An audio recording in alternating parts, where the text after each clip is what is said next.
that at this time when bad disagreements seem to be dividing us, seem to be silencing us, that the solution may not lie in agreement, but in learning the skills of disagreeing well.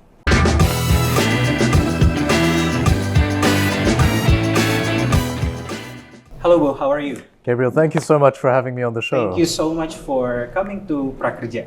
Thank you. So, first of all, congratulations on your book. Thank you very much. Tell me a little bit about the book.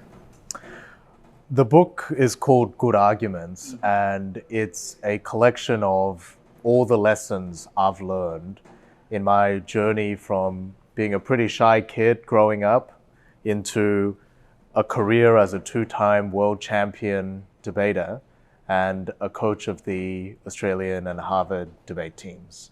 And in addition to being a practical guide to speaking up, raising your voice, and making our disagreements work for us rather than against us, I think it's also a kind of argument.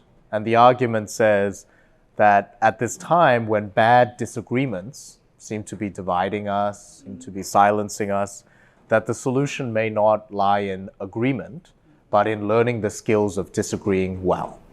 Right.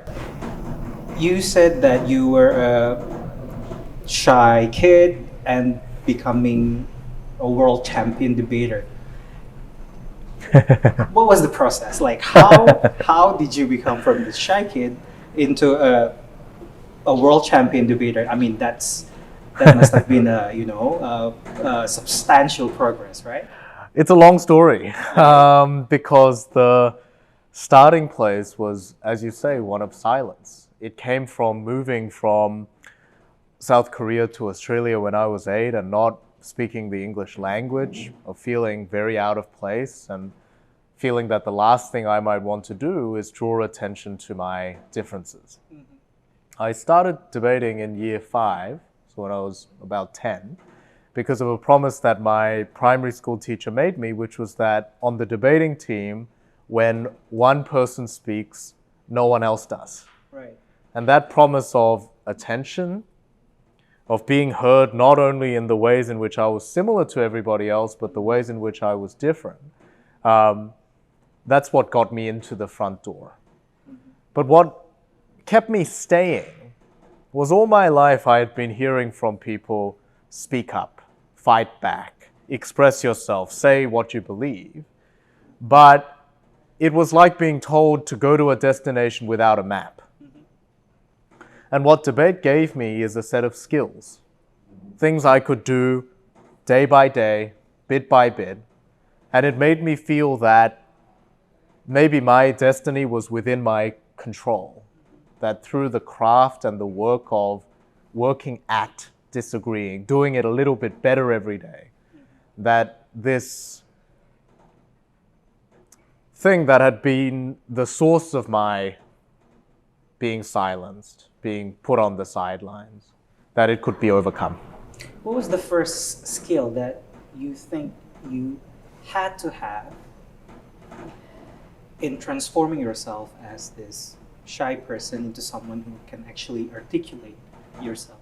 That's so interesting. I mean, the first thing that comes to mind is that a debater tells you how to make an argument. Debate tells you how to make an argument. So an argument is not any collection of random beliefs. It's not just emotions.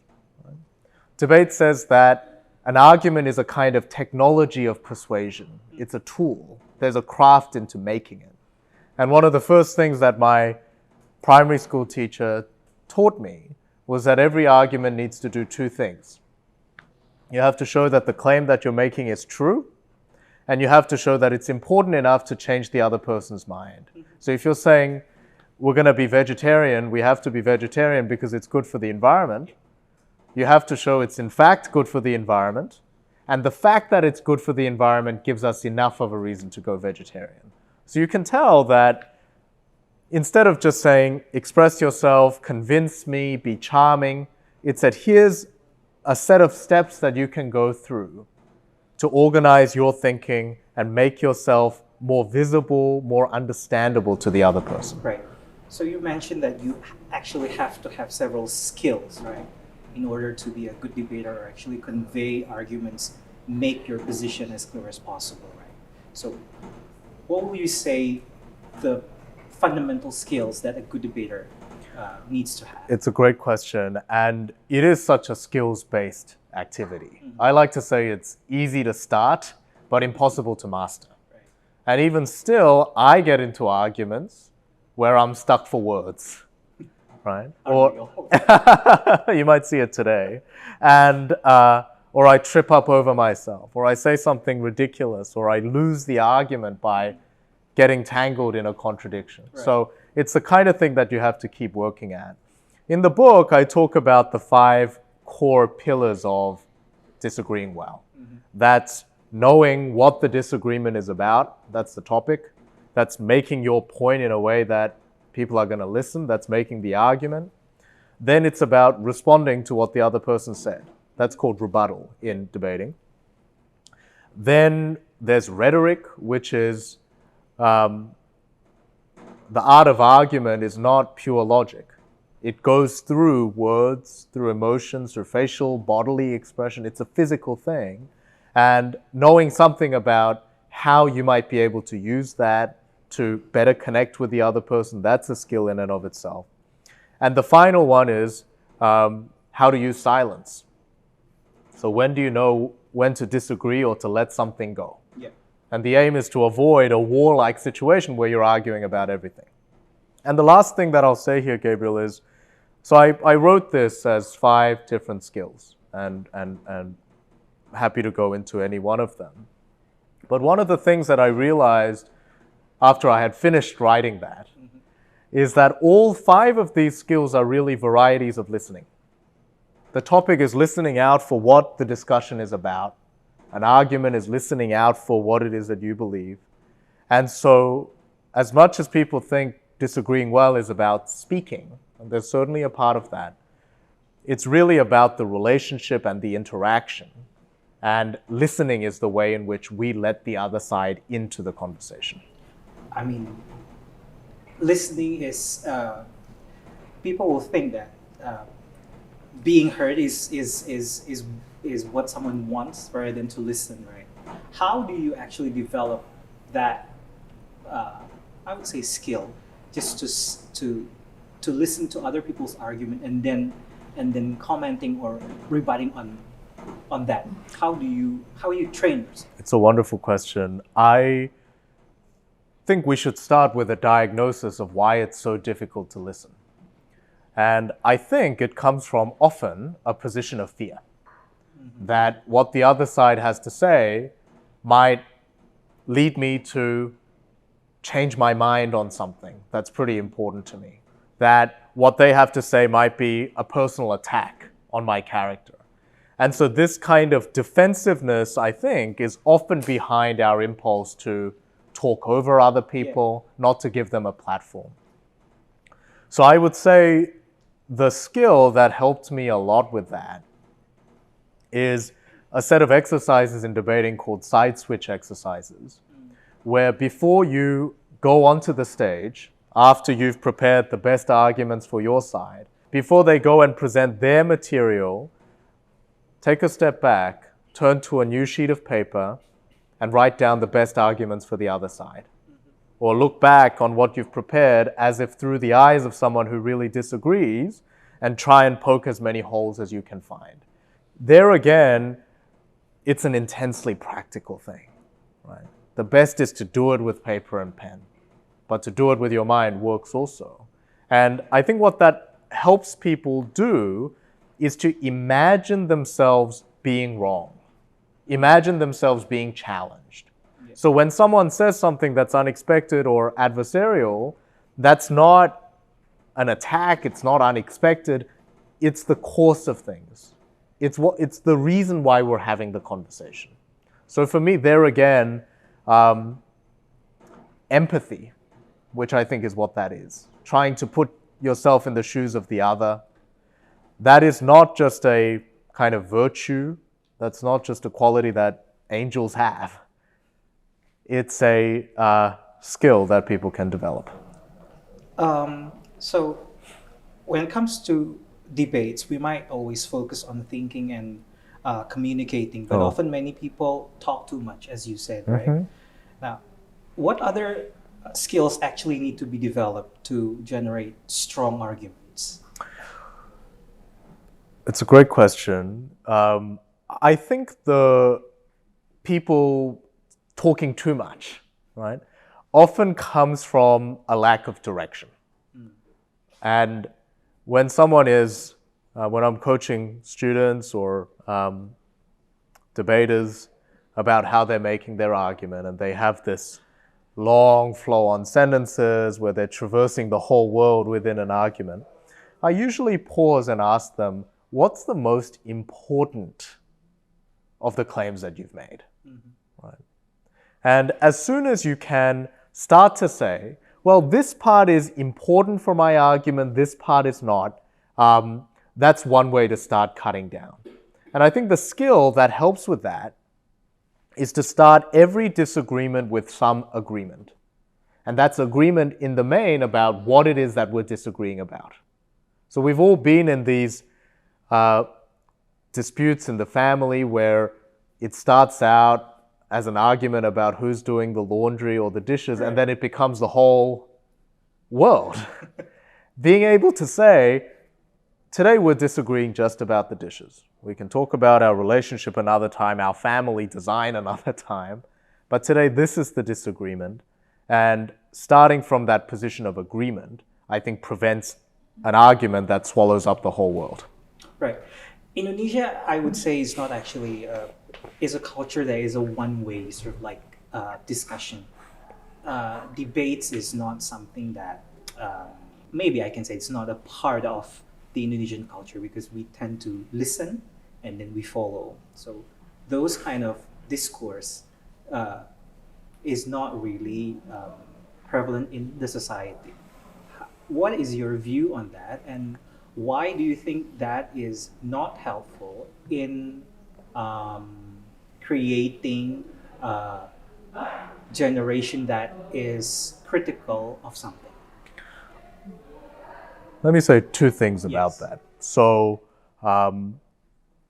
the first is, I'm a visitor to this country, and I hope to offer any contributions I can from a position of humility. Right? And one of the reasons for my interest in coming here is my belief that a nation of this much diversity, a nation that has embraced as a motto unity in diversity, would have all sorts of skills on how to get along and navigate our difference. And that might not be, per your description, debate, but there are other traditions that debate should not supplant, should not replace, but try and find ways through that cultural conversation of developing together. Just the way the world has something to learn about Indonesia, it might be true the other way around too. So I think that's the first thing. So the tradition that I'm advocating for, it's not a hierarchy of saying this is better and it should replace the other. The second thing that I'll say is, and this is more personal, I grew up as one of very few Asians in my neighborhood in Australia. And I often heard, oh, it's surprising you debate because it's not a very Asian thing to do. Right? But the more I think about it, I don't think I could have had the career I did in debate if I was not Asian, if I was not brought up in an Asian family, if my instinct wasn't to listen before I spoke, to read the room before I made an intervention. So that point I made about drawing on the local traditions, the culture in which I was raised, and trying to preserve the best of that while embracing the parts that were a stretch, like talking back, saying, actually, I disagree with that. I'm going to respect you, but I'm going to be clear I disagree with that. I've found that a way to say it's not this or that but that a third way is possible. So the benefits of more candid disagreement is, one is it requires an enormous amount of skills. It requires you to think critically. It requires you to excavate your mind and to gather knowledge that you can marshal in support of your argument. It requires you to listen to the other person and through the conversation generate answers that you didn't have before. But it's not the only skill that we need in order to speak with one another and to navigate our differences. From our conversation so far, what I can see is that learning from your experience, for one to actually develop themselves, it is a never-ending process. Absolutely. And you have to push yourselves. Now, we talked about Prakerja briefly. As someone who is passionate in the world of education and learning, what is your opinion on the concept of lifelong learning for people? I think first of all, I think a lot about what skills have done for me, right? Which is, it helped me become more fully myself. Because when you hold back and you find that you can't quite summon the words to express what's on your mind, sometimes it's easier to let those thoughts die, to let them leave your mind. And that part of who you are, you never get to realize it, you never get to share it with others.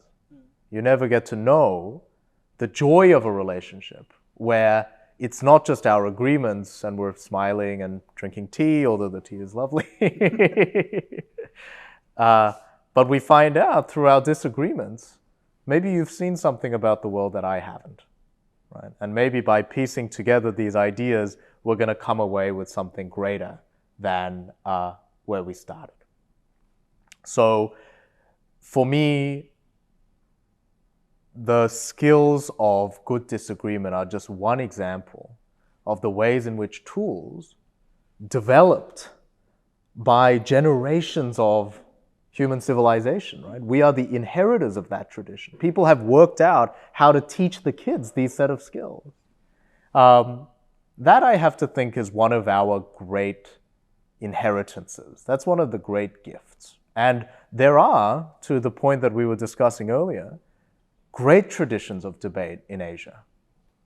So many countries born of independence movements where there was fierce debate about the future direction of the country. Intensely philosophical traditions where it was not uncommon for people to contemplate the meaning of life. So that inheritance and the role that it has in enlarging your life was a very important part of it. And I'll just add briefly that I think this is especially important in the context of learning how to disagree. Because the subject that we disagree about, the topics of the day, the fads of the day, that's going to change.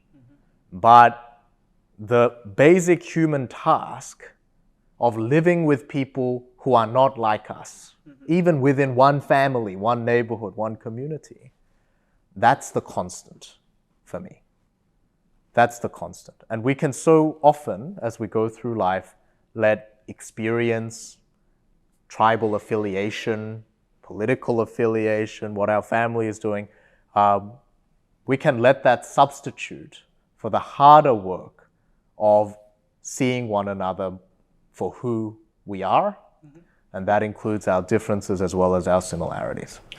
I like what you said about enlarging one's life. That's a process. It's a process that everyone has to go through. Sometimes in the process of it, people get dismotivated, Yes. tired. Yes. How do you keep yourself, be in the mood to want to enlarge yourself? Wow. I think you probably shouldn't have that mood all the time. That's true. So sometimes you should indulge the mood to watch television. Of course. And sit back. What did it for me, and it's an interesting question in the context of debate, because I mentioned that I had won the World Championships twice. I lost pretty much every other tournament I attended. And the reason is the World Championships has 500 teams and one winner. So almost all the time you're going to be in the 499. Right. So this question about motivation, I've asked that in my bed. I've asked that in the shower, in the far-flung places where we go when we compete. And what's the answer after the contemplation? That's a great question. The answer is you have to redefine what winning and losing is. So sometimes you're going to be right in a disagreement and you're going to fail to persuade the other side. So you're going to lose, right? You're going to lose the debate. But for me, it was, speaking of enlarging my definition of what winning in a disagreement involved. Winning is not just winning over the other side or the judge. It's also being heard. It's figuring out with more clarity what I believe about an issue, learning something, developing a relationship with the other person. And so the process of skill acquisition, I think, is quite ugly sometimes. It's covered in loss. And the thing that helps me is, first of all, to lose often. And second of all, to define what winning and losing means. Right. So after good arguments, what's next for you? Now that's a question I don't have the answer for. So I am training to be a lawyer. And as you know from your background, one of the things that I confront every day is it's all well to make good arguments, to be most persuasive for the side you're given. But it's no substitute for good judgment. Knowing which arguments are correct, which to make when. And so on this theme about lifelong learning, whether it be through the skills of negotiation or mediation or litigation, I feel every day that there are some things I haven't yet mastered, and I'm excited to see the ways in which debate, as one language of disagreement, might interact with those other languages and lead to all sorts of different conversations. Great. Lastly, do you have anything to say to, we call them Sobat Prakerja, so the recipients of program Kartu Prakerja, for them, for as a motivation or whatever that you want to say to them? Well, I want to say, first of all, thank you for your hospitality and for your having me in Indonesia and for the opportunity to share what modest knowledge I've been able to glean in talking about debate around the world. I had the benefit of picking up this skill at a moment of real need when I was young. The experience of putting yourself back in the beginner's seat at a more advanced point in your career. Once you have expertise, once you have some of those qualities of judgment we talked about, I imagine that would be even harder than what I had to do. It will require greater vulnerability. It will require a quality of thinking that far exceeds what I've been able to share with you today. So I can only cheer on those efforts, to express my admiration of them and my hope that I can follow in those footsteps too. Okay, thank you so much, Boo. Thank you so much, Gabriel.